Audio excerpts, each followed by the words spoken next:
100% lucky hit chance. Effectively right now.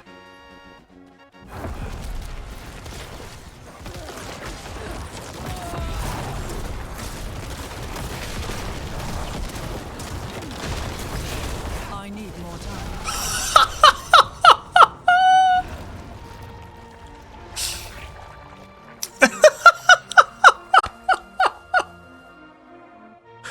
Whoa. Whoa.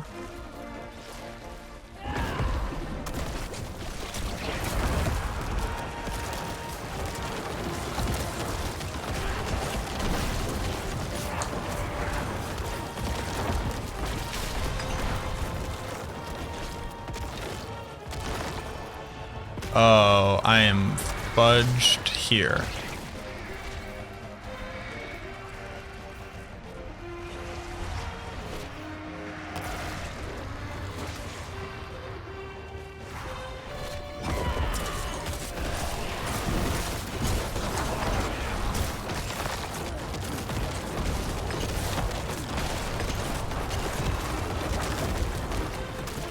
I need more time.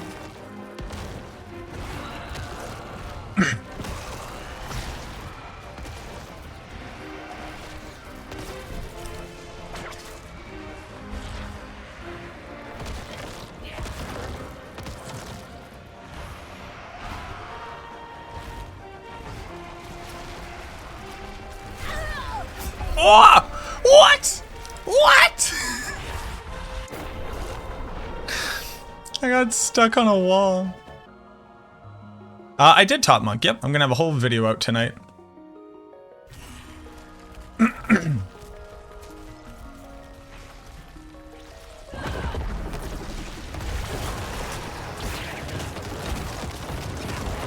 X-Falls proc, X-Falls proc, X-Falls proc, X-Falls proc.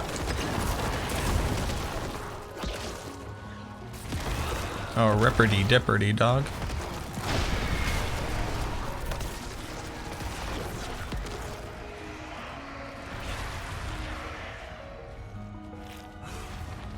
You just immediately fly? What?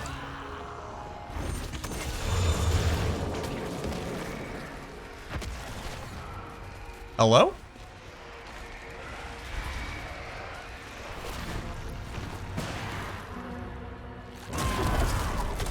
I need more time.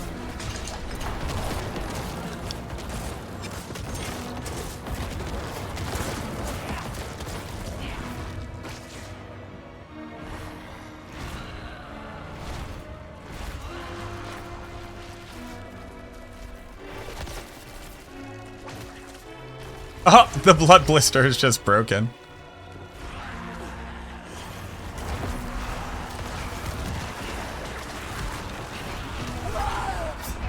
What?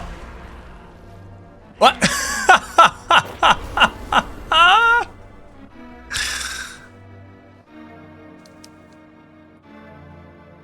Did I get it? Okay. I don't know what killed me.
It's like Dark Souls, you just have to get good. It's the opposite of like Dark Souls in that you can't get good.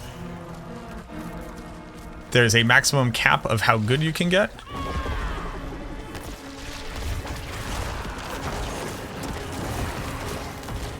I need more time. And then it doesn't respect you as the player.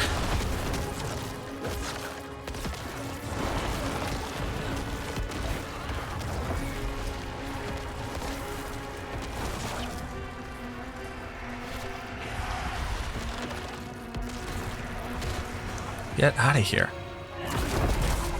I'm not ready yet. Big, big, big, big, big, big. Okay, cool.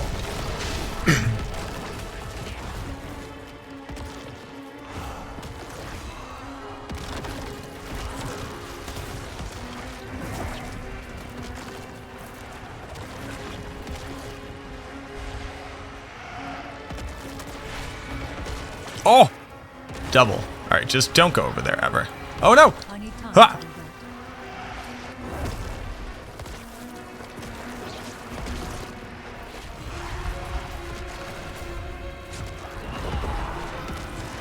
I need more time.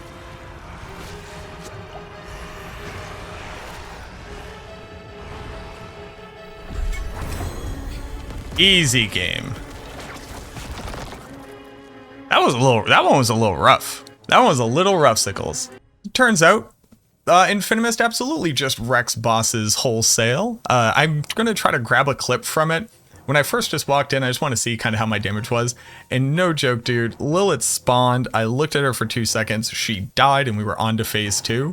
Just kind of like the perfect storm of X-Fall ring procs going continuously. Let me stop the Zelda. If you haven't seen my most recent video where I go over how to include the sacrilegious ring into your build guide, welcome to the Infinimist build that just absolutely trashed Echo of Lillith fairly easily, I'd say.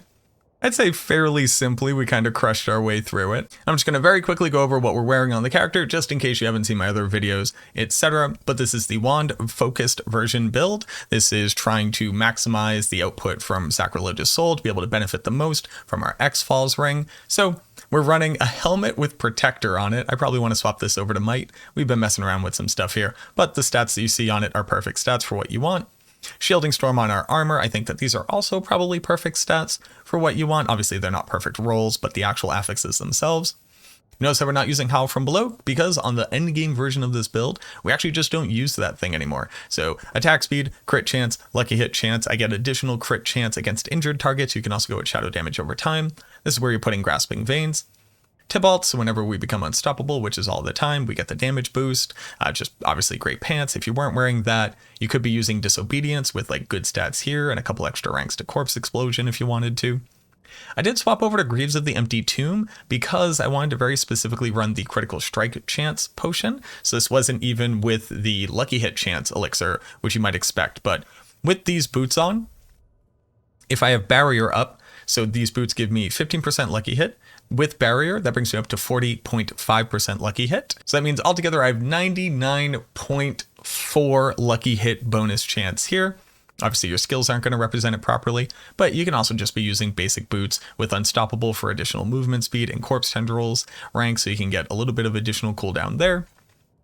On my wand, I think that these stats are pretty close to perfect. I would probably swap out Vulnerable for damage to shadow targets or damage to close, but everything else is really good. This is where we have Ultimate Shadow. The stats here, not for Lillith, are probably pretty close to perfect, but lucky hit, cooldown reduction. You could also put Intelligence here for additional damage, and this is where we're running Blood Soaked. Super important. Run this on every version of the build. You can't skip it. I don't recommend it.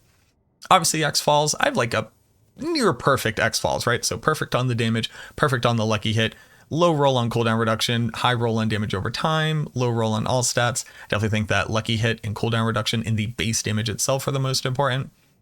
Sacrilegious, only really missing out on lucky hit chance here, but perfect roll on corpse, perfect max damage, and then perfect affix. And then on the amulet, I'm using corpse skills because we were trying out a Black River version of this. I would definitely want Gloom on here, but movement speed, lucky hit chance, cooldown reduction, and Gloom are probably perfect for Lillith. I'm going with total armor for more survivability. Book of the Dead is Reapers, Cold Mages and Iron Golem Sacrificed. The skill tree is really, really simple. I'm just going to like literally scroll through it so that you can see it just in case you want to. All of this is in the build planner on max roll, so like you don't have to commit any of it to memory. But we are maxing out Blood Mist. We are not putting any additional points into Corpse Tendrils, maxing out the Shadow passives, and then everything down here. And then for my Paragon is also on max roll. All of it again is in the planner. But we do have Scourge in the starter board. We are picking up everything in Wither, and then this is where I'm putting Control. Up in the top board right here, we're still using Essence. That's how we get the big X-Falls crit damage there.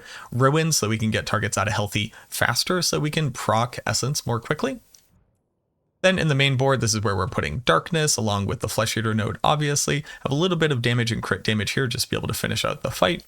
And then lastly, in Bone Graft is where I'm putting Territorial for the damage reduction, which is not important for Lillith, but for the damage to close, that's a really good inclusion here. No, I'm not using Exhume on this version of the build. On Black River you would, but here you just want like the base damage to be able to increase all of our damage, because X-Falls is where we're getting the vast majority of our damage output here. For the Vampiric powers, Domination, so once we stagger we get a huge damage bonus. Terror, so once we stagger all of our effects crit, that means we have 100% chance to crit for X-Falls.